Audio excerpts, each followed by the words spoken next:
So it seems that Nanotyrannus is back, and I think this time it's here to stay. So recently, the dueling dinosaurs specimen has been described. The dueling dinosaurs is this really cool specimen of a Tyrannosaur and a Triceratops kind of like locked in immortal combat, or eternal combat rather.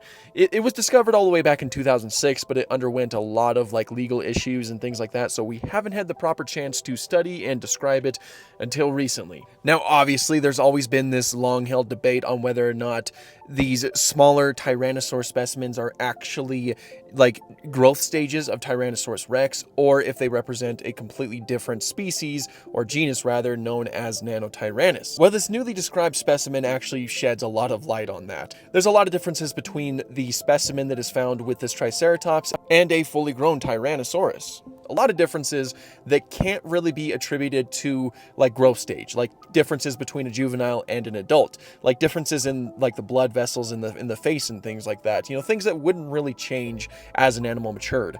But something that really caps it all off is that the Tyrannosaur specimen seems to be fully grown at around 20 years old or so. And that's notable because it's about half the size of a Tyrannosaurus rex, which means that this fella, it is likely a separate genus known as Nanotyrannus. Now, that's obviously huge in and of itself. You know, it already that shows us that there was a medium-sized theropod that lived in the Hell Creek Formation alongside Tyrannosaurus. But it also calls into question other specimens that we've had that have often been thought to be younger Tyrannosaurs.